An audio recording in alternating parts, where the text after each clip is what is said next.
Welcome back, everybody. Trickster here, and we're coming back into Endless Summer. See, the night felt like a feeling of anxiety behind. I woke up exhausted both physically and mentally. It happens to me all the time. You see incredibly lucid images in your dream, as if you fell into a Hollywood blockbuster with a plot full of twists, well-paid actors, and multi-million dollar visual effects. And then you wake up in the morning without remembering a thing.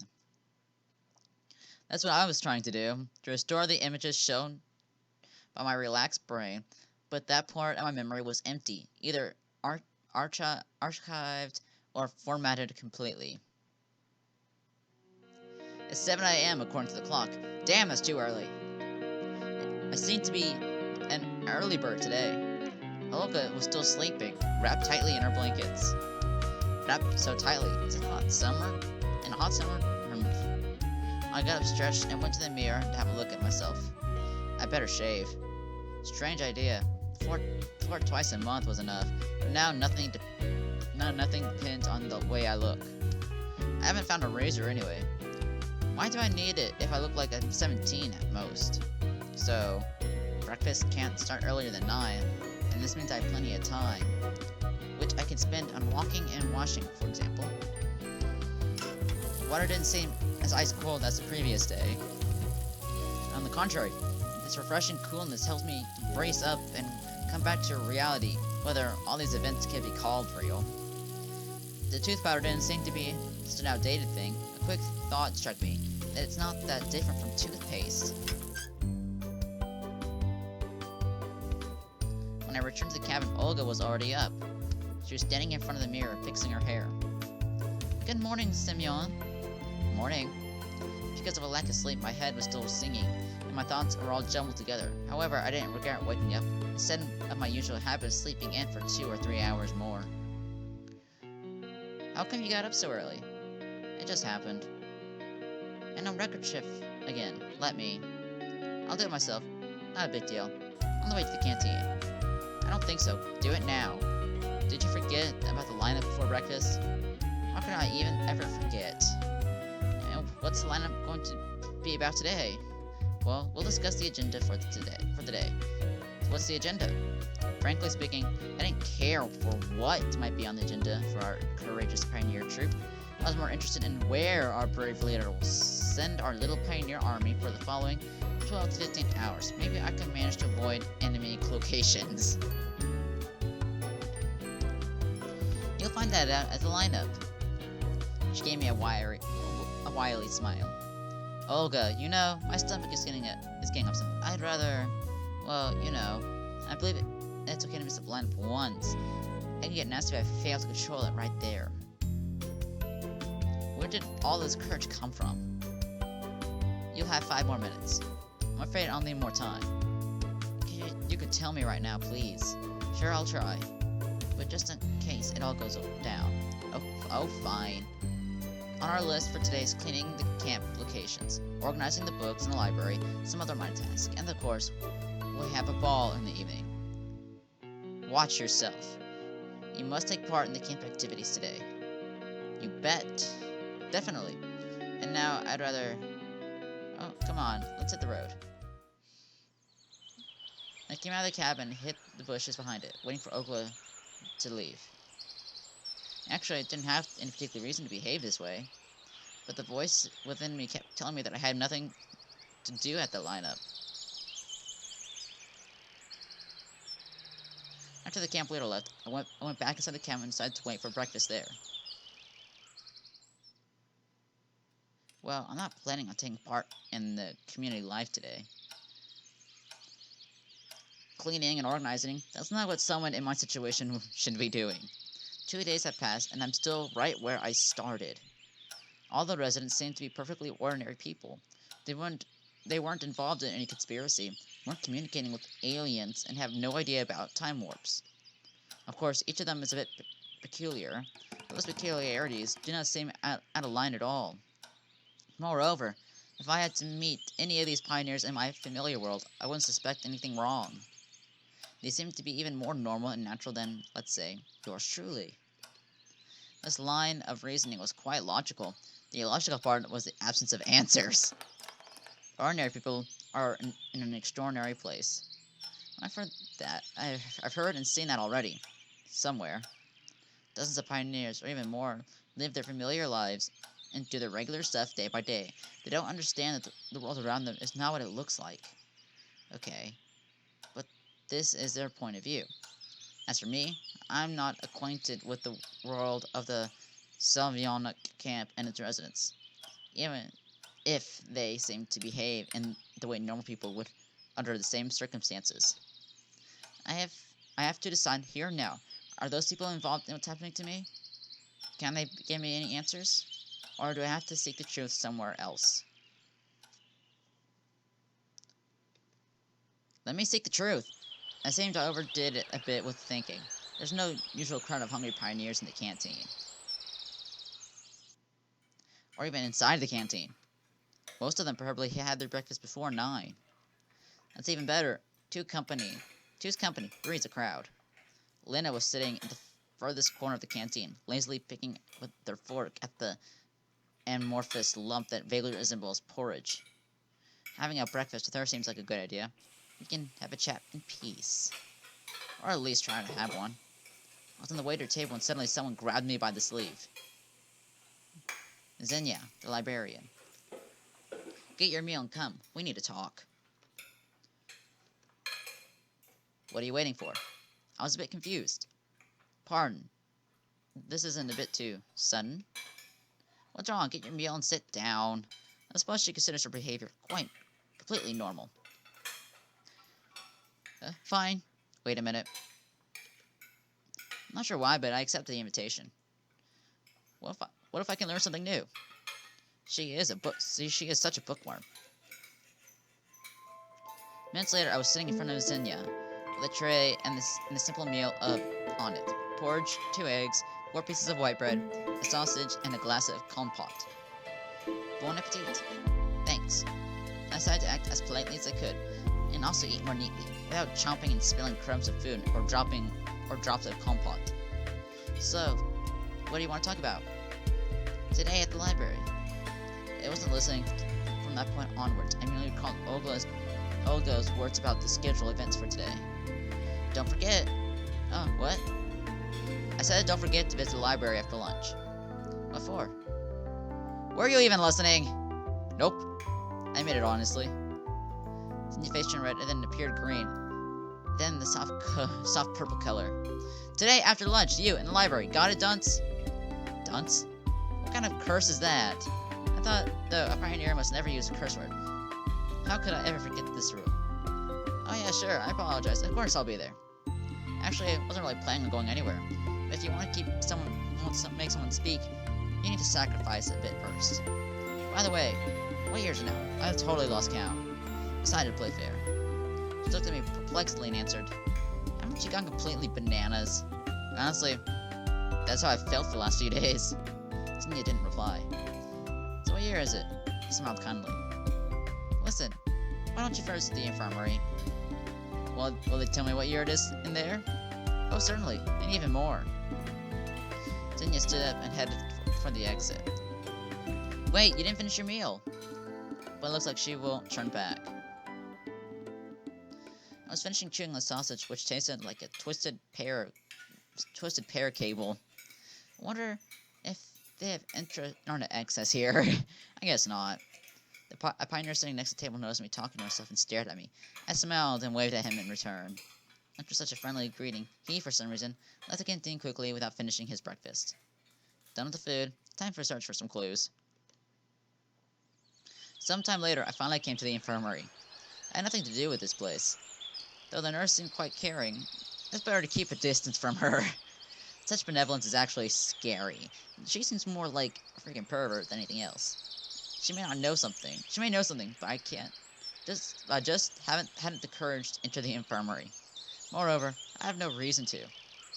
Not a single one. Immersed in my own thoughts, I didn't notice the nurse, who was standing on the porch. Hi there, pioneer. She came closer. You must be sick. Did you come for medicine? No, I was just wandering around. Oh, a truant, I see.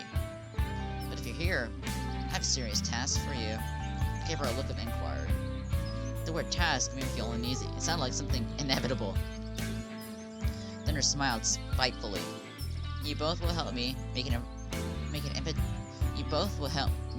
make an inventory of supplied medicine which arrived today.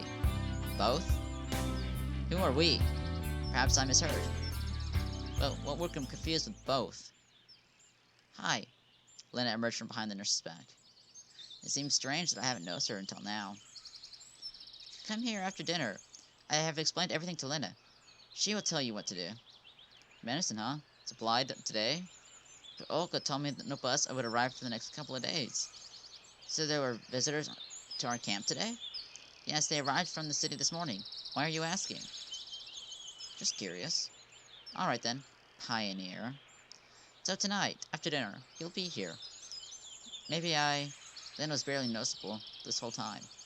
Surely she's able to remain invisible, like a skilled ninja. I could do it on my own. No way. There are lots of boxes. And a Pioneer is always ready. Isn't that so, Pioneer? She gazed at me and smiled menacingly.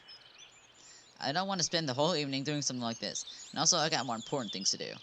But rejecting this quest would be really improper. If it wasn't Lena who was standing here, I'd be definitely thinking my way out. Well, I need to find out answers. So, fuck you. Maybe I shouldn't oblige her. Actually, I should think before I say something. Oh, really? What exactly are you going to be helping her with? It was turning out bad, but I decided to stand my ground. Her cabin. She asked me to clean it up, turn out things, and so on. Bet you know what a mess the cabin is. Sure, she asked you to tighten up her closet too? The nurse looked at me so intensely that Napoleon's fiasco at the Battle of Waterloo stayed now as small annoyance compared to my current flop. I was going to say something, but she continued to speak. Okay then, Pioneer. We'll manage it without you. I apologize, but you see... I said and looked at Lena. She stood looking at the ground like before, blushing more and more. It's alright. I'll manage on my own. Okay then. An awkward silence followed. I wanted to sink to the ground, because my lame lie that probably offended Lena. Well, goodbye then. Bye. The nurse was still smiling spitefully. I turned and walked away, almost running. Though in fact, I really wanted to run. Common sense advised me not to. I came back to my senses when I reached the square. So what's next? I decided to visit my cabin in order to collect my phone. I don't know where I'll find myself today, but having a watch is always useful. What? Though, having a wristwatch is much easier. Suddenly I heard a different tune. It was cutting through the usual noise of the camp. I listened to it carefully. It sounds like an electric guitar. 3 repeated chords, no more. But this melody still felt somehow warm, as if the vacuum tube-based audio amplifier was used. Could there be such a luxury here? The sound was definitely coming from somewhere near the stage area. I wonder who that could be. I better keep looking for answers. Whoever that is, what's the big deal? I have better things to do. Exactly. I came back to the leader's cabin. Olga was lying lazy on her bed and reading a book. Semyon, what are you doing here? That's what I could ask her too. I forgot something, so I came back. You were absent at the lineup. Oh yeah, I apologize. Alright. Nevertheless, you should do something useful today. Just as I planned. But I have my own vision of what useful means. Like, you could go to the square and help with the cleaning. Slavia is in charge there. Strange, I'd rather be there. I just been there and hadn't seen anyone. Or you could visit the boys at the electronic clubs. They asked me for a hand. Those fathers of invention again. Finally, you could help with the sports club. What are they up to? They're renewing the pitch, fixing the benches, changing the goal nets, and so on. Honestly, none of these options suited me. Why is she always trying to burden me with work? Seriously, except for Slavia, no one ever works here, while some people in particular are enjoying their free time with a youthful spirit. Every one of the leader's attempts to keep me busy seems only to serve one purpose: to prevent me from finding out my current location. Really, all the deep and vital questions concerning my existence are swept away by a broom, together with the rubbish and litter. In my case, taking some time to work would probably pay off, but just like someone suffering gangrene and rejecting an invitation, I will stand by my beliefs. You know, I already had my own arrangements. Oh really? What kind of arrangements? She bucked up. Well, I can't just tell her what I'm really thinking about. On the other hand, why not? No, it's too dangerous. At least now I maintain a fragile balance and nothing is threatening me. Everything seems that way. Just as I thought. What exactly she thought remains secret. You probably have not yet realized how important it is to participate in social life. It's the only way you become a pioneer capable of being a role model. I didn't want to sit through another long lecture, so I decided to accept one of the offers. Sometimes the answers in this world can only be found in the most unexpected places. Or at least, so I wanted to believe. So, should I choose for you? The leader's voice turned authoritative. No, I can do it myself. Thank you. I mumbled and left the cabin. Fine, I'll help the sports club. I was hoping that I could escape the obligatory work if I could pretend that I was helping the sports club. They obviously have tons of members, and could probably just do it just as well without a single extra pair of hands.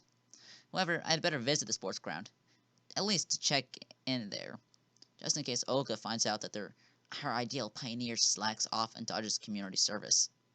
You never know. I couldn't imagine worse punishments than a public telling off at a party gathering. I wasn't really planning for that to happen. All of a sudden I saw no cleaning, painting, or repairing but a football match. They were playing 5 versus 6. I took a closer look at the players and recognized Ulana.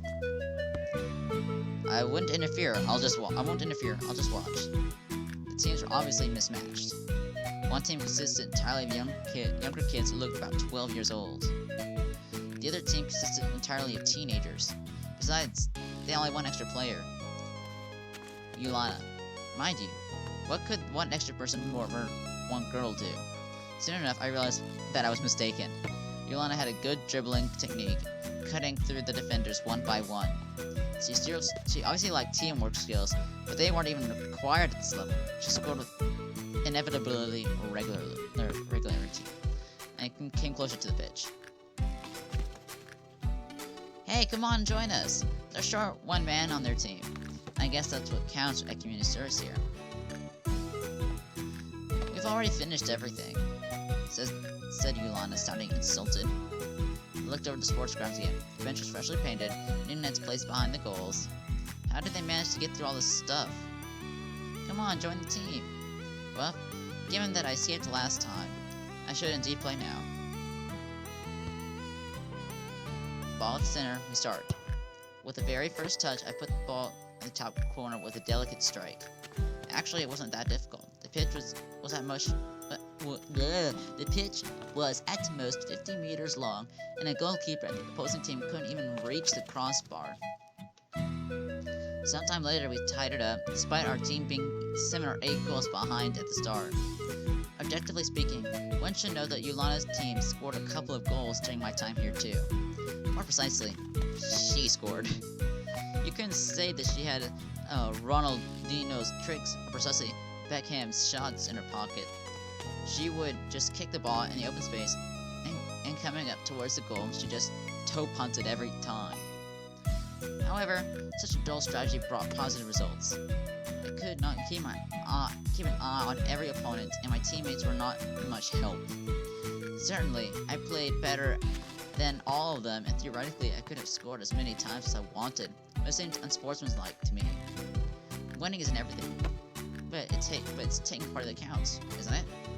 But after Ulana's words, penalty shot out. The winner wins the game. I made up my mind that I don't want to lose. At the time, it was 11-9 in our favor, so I wasn't reasonably to object. You're in the goal. I'll shoot. We'll switch then. 1 shot each? Yes. I stood the line and got ready. She took a run and said straight into my hands. That's not fair! What's not fair? I'll shoot again. Okay, just do it, I said smilingly. The second shot would go better in rugby. One more? Absolutely not, she sniffed. But you shall never score a goal against me. We'll see. I put the ball in the lower right corner of the goal with a precise kick. Milana didn't even move. However, there was a point. Penalty kicks like that are uncatchable. Looks like I won. She answered nothing, and she looked at me resentfully. I know I needed to lighten the mood. Don't get upset. And that's when the music started playing, calling the pioneers for lunch. Alright, I'll get even with you at some other time. She laughed and waved her hand and ran direct in the direction of the canteen. I juggled the ball a little and followed her.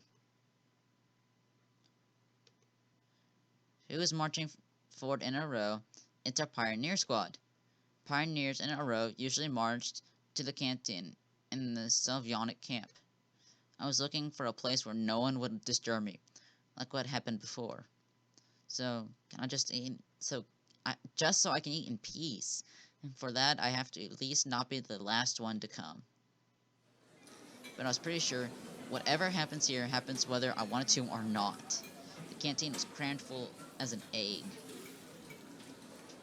Olga was standing at the entrance, guarding it like a hawk. Well, Semyon, were you working hard today? Hard enough. Well done. Truly well done. And the hardest is yet to come. I just bet. Finally, take a seat next to the girls. She pointed at the table next to the pillar. Slavia, Yulana, and Lena were already sitting there. Not bad company. At least, not the worst. Got my meal and went straight to them. Do you mind if I sit here? I caught myself sounding a bit clueless. There weren't other free places anyways. No, of course not. Please do. Linda remained silent. Today the meal consisted of a plate of borscht. I suspected there was some meat lurking in it, but I had no evidence. Some poultry, chances are chickenus domesticus, with fried potatoes and a traditional glass of compote. I found myself liking the local food more and more. I guess I just came to the conclusion that I had no other choice, which means there's no use in complaining. Thank God there's something to eat here. Coming to the ball tonight? I don't know. He'll come. He got nowhere else to go, Ilana said happily. You'll come for sure. Of course, I can't have the opportunity to watch you make a fool of yourself. She got it right, so I decided not to reply. And what about you? I asked Lena. Yes, she replied briefly. See? You should go then, said Slavia, as if we knew no choice. Don't forget to wear your tailcoat. Apparently, Yulana was so pleased with her joke that she laughed out loud, but I really had nothing to wear. My wardrobe was just the pioneer uniform in my winter clothes, which would be inappropriate in the evening. And what will you be dressed in, entertainer? Secret. Will it be a little dress just like the little kindergarten manatee? Yulana turned red, looked it like I managed to offend her. No, I'll wear a biohazard suit, just so I don't catch an infection from you. I wonder what kind of infection are you afraid of catching from me? Enough, you guys, don't quarrel. Idiocy, of course. Looks like Yulana was highly pleased with herself. She thought brilliant answer again. You know, if you already have the flu, you can't catch a cold. Two could play this game. What are you implying? Oh, nothing at all. I looked away slyly. Do you mean that she went red again? I don't mean anything. I'm innocent. Guys, given that it was Lena who interfered, it was really time to stop. You're asking for it. You're gonna get it. What? You'll finally wise up? And instead of replying, Yolanda grabbed her plate full of borscht and tipped it over my head. The game met an unexpected finale. You little! She jumped up and tried to run away. But this time she won't get away. I grabbed her hand. And now what? I can't just smack her head against the table. Sure you can! This pandemonium lasted a few seconds. Suddenly, Yolanda skillfully grabbed a glass full of compote and splashed it in my face. That way she managed to get free of my grip. She dashed up towards the counter and I chased her. This resulted in several flip tables, a pile of smashed tableware, 5 partners crippled by various injuries, and a full exhaustion of both parties. A draw of sort. A belligerent draw. With too much belligerence. We stood before each other, breathed heavily. Tell me you won't behave this way again. And you? Olga snuck up on us from behind. When you think about it, such a riot couldn't go unnoticed. Well, are you satisfied with yourselves now? Her voice appeared to be calm, but I was sure she was just about to explode. Glorious. And who's gonna clean up all this mess? Exactly what happened. Who am I asking you?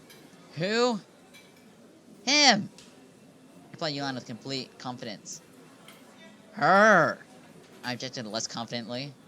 Both! The camp leader brought an conclusive end to this ongoing argument. Generally, I wasn't sure that my share of the blame is more than hers. Although Yulana didn't have a drop of guilt on her face. Beat it. I'm not cleaning. Ain't nobody got time for that. This is his fault. He started it first. No, it isn't. Oh, yes, it is. I'm not going to sort out all this nonsense. Simeon, grab a mop bucket, some cloths, you know, the kind of stuff you in the closet. And as for you, she looked at Yulan with such burning gaze, I felt a bit sorry for the girl. You start to pick up the broken tableware immediately. Olga took a deep breath and continued. You're nothing but trouble. How many times have I told you? I decided to skip the lecture. Went to the closet that appeared near the exit. Suddenly, a perfect idea flashed in my head. Why don't I just run away? Sure, Olga has caught us already, but I'm not the one to blame. Of course, I'm not sure the true pioneer she keeps talking about. But in comparison to Yulana, anyway, she's the principal culprit. It's not like I have nothing better to do than cleaning up this mess here. I have to seek answers. The truth is out there, somehow flashed through my mind. Run away! Don't be a dick! She started it! The solution came out of thin air. While Olga was scolding Yulana, I snuck to the exit. Thank goodness it was nearby. Slipping outside, I hesitated for a few months, then ran into electronic. Looks like he was working till late at the club. Where's the fire? Fire? My shuttle is leaving in 10 minutes. What? Hey, wait! Electronic's words hung in the air behind me. I ran off towards the square. It's definitely not the best place to hide. Indeed, instead of distress or fatigue, I frequently start talking to myself.